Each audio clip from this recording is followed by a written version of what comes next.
Hi my dear students, मैं आपका Ravi sir. और आज देखिए तो भैया हम यहाँ पे वंशागति एवं विविधता जो चैप्टर है आपकी 12th biology NCERT UP board का, उसमें हम आज आपको इसी लेक्चर्स के अंतर्गत आज आपको अगला पार्ट यहाँ बताने जा रहे हैं जिसका नाम है सहप्रभाविता, कोडोमियंस। इसके पहले वाले लेक्चर्स में हमने क्या किया था, आपको अपूर्ण प्रभाविता का नियम बताया था, इनकम्प्लीट डोमियंस ला, जिसमें मैंने बताया था कि उसका अध्ययन कार्ल कोरेंस ने मिराबिलिस जलापा नामक पौधे पर किया था। और उसमें आपने ये देखा था कि जब दो प्रभावी और अप्रभावी लक्षणों के बीच में क्रॉस कराया जाता है तो जो F1 पीढ़ी हुआ करती है उसमें प्रभावी और अप्रभावी के मध्यमान क्या होता था, लक्षण प्रकट हो जाता था।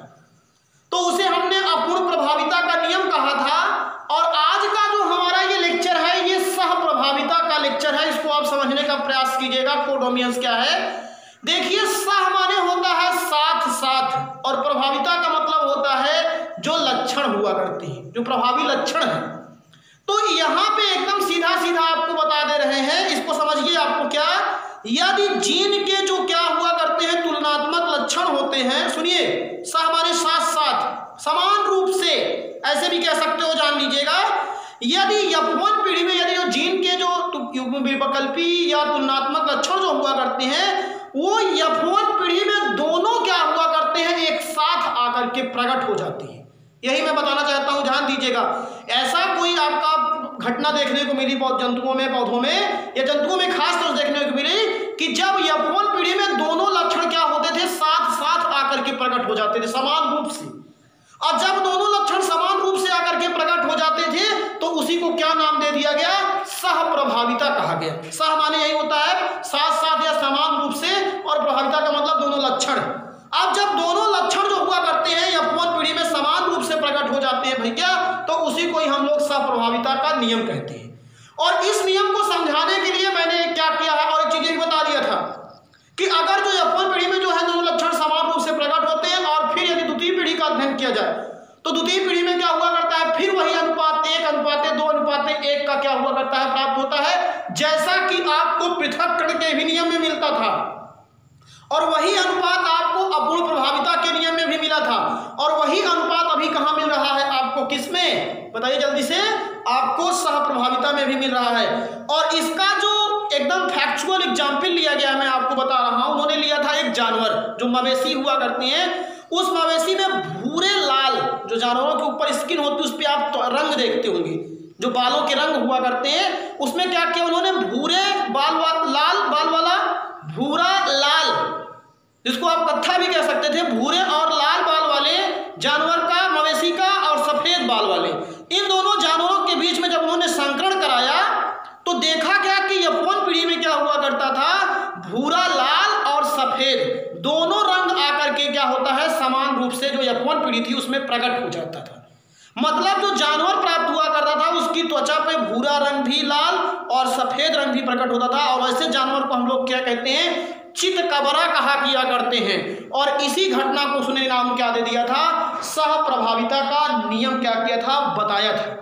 इस पूरे नियम को अगर आप देखना चाहें तो आप देख लीजिए, यदि जीन के दोनों तुलनात्मक लक्षण, एकदम सीधा सीधा हम निकल के आया हुआ है, यदि जीन के जो दोनों तुलनात्मक लक्षण हैं वो F1 पीढ़ी में, F1 पीढ़ी का मतलब प्रथम संतान पीढ़ी में क्या हुआ करता है, समान रूप से एक साथ या साथ साथ क्या हो जाते हैं, प्रकट हो जाते हैं। बात कंफर्म करिएगा, यदि जीन के दोनों तुलनात्मक लक्षण F1 पीढ़ी में समान रूप से क्या होते हैं, साथ साथ क्या हो जाते हैं, प्रकट हो जाते हैं। यही इसलिए मैंने कहा इसको सहप्रभाविता क्यों कहा गया, जो जीन के दोनों तुलनात्मक लक्षण होंगे वो दोनों एक साथ ही क्या हो जाते हैं, F1 पीढ़ी में प्रकट हो जाते हैं। तो इस घटना को हम लोग क्या कहा किया करते हैं, सहप्रभाविता कहा किया करते हैं। और ये सब मेंडल के नियम के क्या है, अपोजिट है।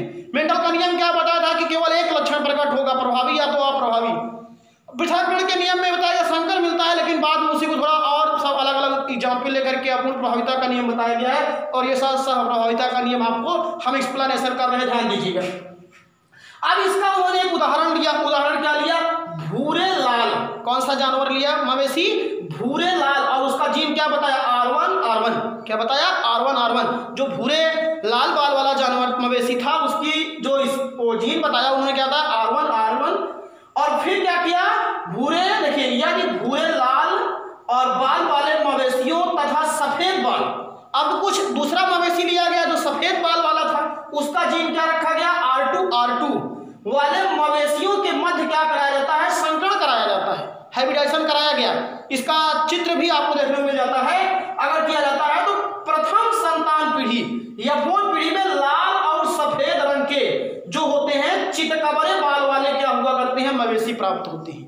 मतलब कि जो F1 पीढ़ी में होगा ना तो उसमें लाल भूरे वाले जानवर प्राप्त हुए ना सफेद बाल वाले प्राप्त हुए, उसमें ये जो दोनों लक्षण था, दोनों लक्षण आकर के क्या हो जाता है, साथ में प्रकट हो जाता है। इसीलिए इस नियम को क्या कहा गया है, सह प्रभाविता का नियम कहा गया है या कोडोमियंस लॉ कहा गया है।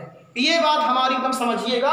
और फिर क्या कहता है इसमें देखिए, F1 पीढ़ी में लाल सफेद रंग के चितकबरा, मतलब त्वचा पे कहीं कहीं लाल, कहीं भूरा, कहीं फिर सफेद, पूरा जानवर उसका ऐसे रहता है, जान लीजिए। तो जब कहने का बाल वाले मवेशी क्या होते हैं, प्राप्त होते हैं।